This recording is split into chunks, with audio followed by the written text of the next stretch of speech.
Bonjour tout le monde, dans cette vidéo on va faire un petit point sur différents travaux que j'ai pu faire. Des travaux récents avec le traitement de ma toiture ou des travaux plus anciens avec par exemple la réalisation d'une terrasse en bois. Alors on va commencer par une petite réalisation qui s'est mal passée, étant la peinture d'une table de jardin. Comme vous pouvez voir, la peinture n'a pas du tout tenu dans le temps. Elle est en train de se retirer. Je pense qu'il y a deux facteurs qui peuvent expliquer cela. Déjà, d'une part, la dilution de la peinture. J'avais fait avec des petits pistolets de peinture et c'est vrai que j'avais peut-être un petit peu trop dilué. Mais également, je pense que le bois a contribué à ce problème. Même journée, dans les mêmes conditions, j'ai peint cette table de jardin. Et comme vous pouvez voir, il n'y a pas de problème. La peinture ne se retire pas. Alors que là, ça n'a pas tenu. Parce que là, si je ponce et que je repeins, je pense que ça va refaire la même chose. Il va y avoir des traitements à faire avant. Si vous avez des idées, n'hésitez pas à me le dire en commentaire de la vidéo. Le cale-portail que j'avais installé il y a à peu près 3-4 ans, c'était installé dans du ciment rapide à l'époque. En tout cas, il n'y a pas eu de problème. Vous voyez, ça bouge pas du tout. Bonne fixation, bonne tenue. Et là, ça tient depuis au moins 3-4 ans. Pas de problème. Je vous remets la vidéo sur le i en haut à droite.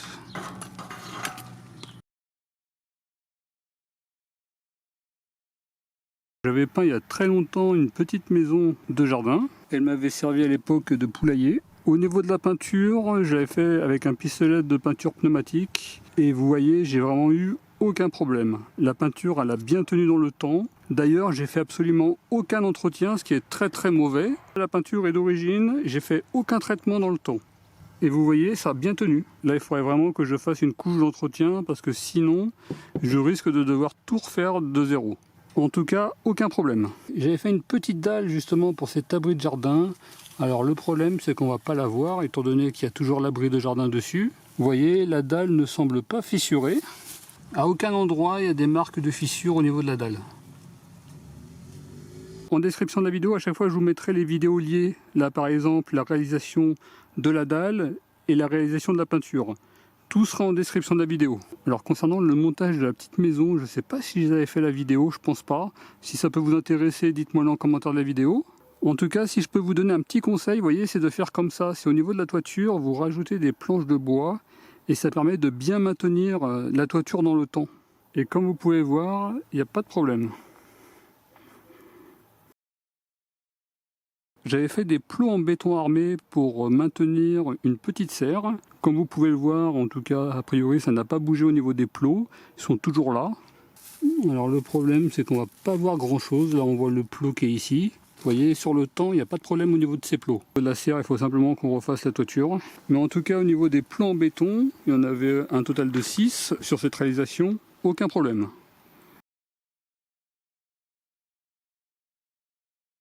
Concernant l'arroseur de jardin qui avait été fixé avec des chevilles Fischer, des Duo Power de mémoire, et comme vous pouvez le voir, ça n'a absolument pas bougé.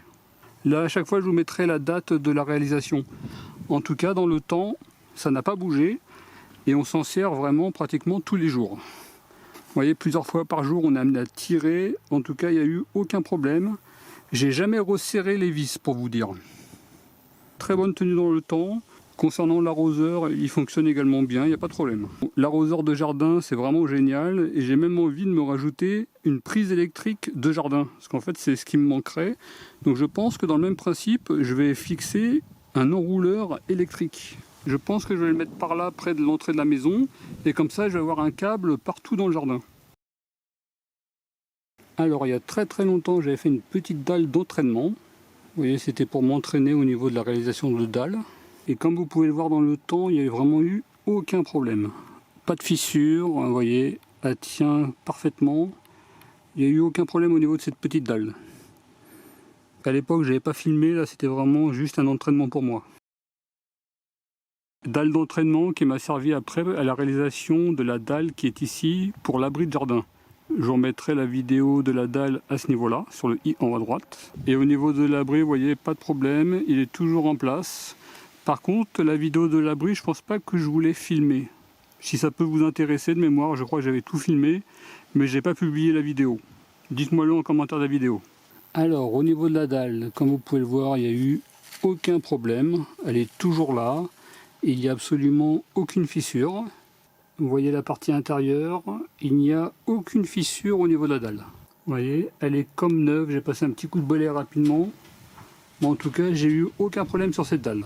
Alors par contre, au niveau de l'abri, j'ai un petit problème dans le temps, c'est que j'ai des fuites sur la partie haute. Cet hiver, j'ai eu beaucoup de fuites. L'eau coulait par la partie haute ici. Il doit y avoir un problème d'isolation à ce niveau-là. Ça ne me le faisait pas au tout début, mais en tout cas dans le temps, ça commence à fuir. Alors si vous avez des idées pour que je puisse isoler cette partie haute pour éviter que ça coule, parce qu'il y avait plein d'eau qui coulait dans la partie intérieure, dites-moi-le en commentaire de la vidéo. C'est une réparation qu'il faut que je fasse absolument avant l'hiver prochain. Alors c'est vrai que le système d'isolation, je ne le trouvais pas génial, et maintenant j'ai des fuites. Alors la terrasse que j'avais réalisée sur plot en béton armé, là vous voyez ce que ça peut donner. Alors déjà au niveau des plots en béton armé, comme vous pouvez le voir, j'ai pas de problème sur la terrasse, donc à mon avis il n'y a pas de problème au niveau des plots en béton armé. Vous voyez, dans le temps ça s'est bien passé, il y a une bonne tenue. Alors c'est vrai que depuis le temps je ne l'ai jamais terminé parce que j'avais peur que ça bouge ou que j'ai un problème. Finalement maintenant je vais pouvoir la terminer, mettre les éléments sur les côtés. D'ailleurs on en voit un ici, vous voyez il n'a pas l'air d'être fissuré, il n'y a pas de problème. Les éléments en plastique je les avais laissés à chaque fois, en tout cas vous voyez pas de problème au niveau des plots en béton armé. Concernant la terrasse en elle-même, j'avais fait une structure en double structure de bois, ça a bien tenu, les plots ont bien tenu, la double structure a également bien tenu. Le bois il est également en bon état, alors bien entendu il faut bien choisir son bois. Au niveau des lames de terrasse c'était du bois composite. Comme vous pouvez le voir, ça n'a pas bougé. Vous voyez, elles ne se sont pas agrandies, elles ne se sont pas allongées. Elles sont comme d'origine. Au niveau de l'entretien, un petit coup de nettoyeur. En tout cas, ça s'est bien passé dans le temps. J'avais peur d'avoir des problèmes de mauvaises herbes, mais au final, j'ai pas eu de problème d'herbes qui poussent. Alors le seul petit problème que j'ai, les lames, c'est qu'elles peuvent être amenées. Là, par exemple, celle-ci, on voit qu'elle a bougé un tout petit peu. Il faut juste que je remette un petit coup de marteau. Également, il faudrait que je resserre un petit peu toutes les vis parce qu'elles ont dû se desserrer un petit peu avec le temps. Ça, par contre, je l'ai jamais fait. Vous voyez, il faudrait que je resserre un petit peu toutes les vis. Après, sur la terrasse, j'ai fait tourner des compresseurs, des choses comme ça. C'est pas génial. Ça fait des vibrations. En tout cas, vous voyez, il n'y a pas eu de problème dans le temps.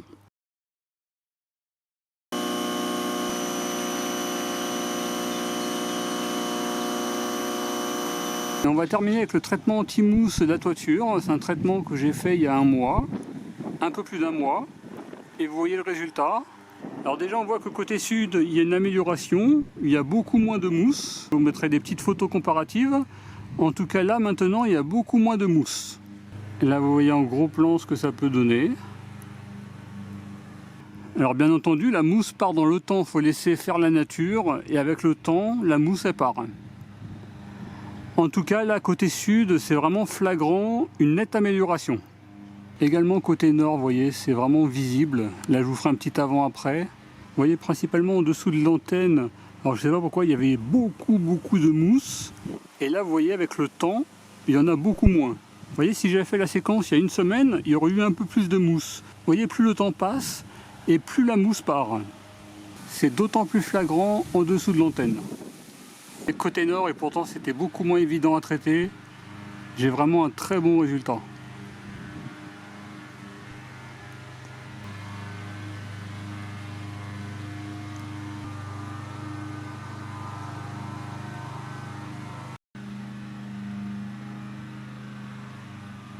Également au niveau du mur, pas de problème. Il y a eu des résultats très rapides. De mémoire, c'était au bout de 24-48 heures, il y avait déjà des bons résultats. Et là, vous voyez dans le temps, rien à signaler. Quelques petites photos comparatives. La toiture d'origine, 50 jours plus tard. D'origine, 50 jours plus tard. Une grande partie de la mousse que l'on peut voir ici est partie. Vous voyez, il y en a beaucoup moins, voire plus du tout.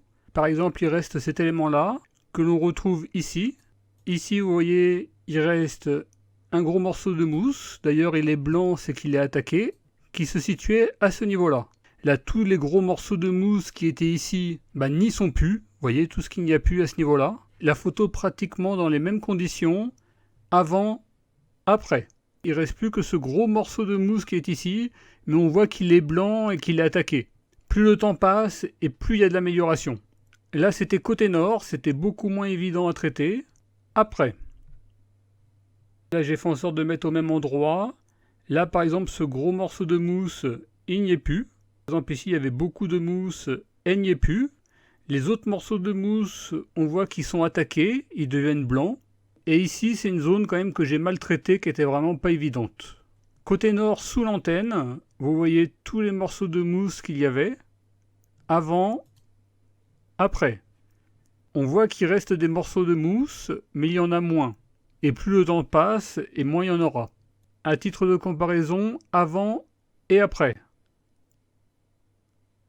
On va faire un gros plan sur ces 3 zones, et là vous voyez ce que ça peut donner. Beaucoup moins de mousse.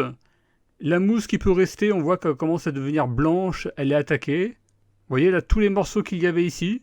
Dès 50 jours, il y a une belle amélioration.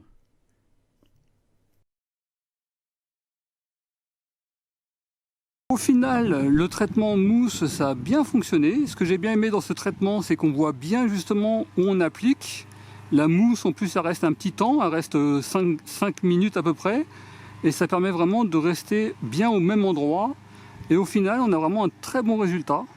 Alors par contre, il faut l'appliquer quand il n'y a pas de vent. Également, si votre toiture est trop haute, ça ne sera pas évident. Et il faudra peut-être trouver d'autres méthodes. En parlant d'autres méthodes, dites-moi en commentaire de la vidéo si ça vous intéresserait que je teste un traitement de toiture avec un pulvérisateur. C'est un produit qui vaut aux alentours des 250 €. Est-ce que ça peut intéresser beaucoup de gens que je teste ce produit? Dites-moi-le en commentaire de la vidéo. En tout cas, je vous remercie d'avoir regardé cette vidéo et je vous dis à très bientôt. Au revoir.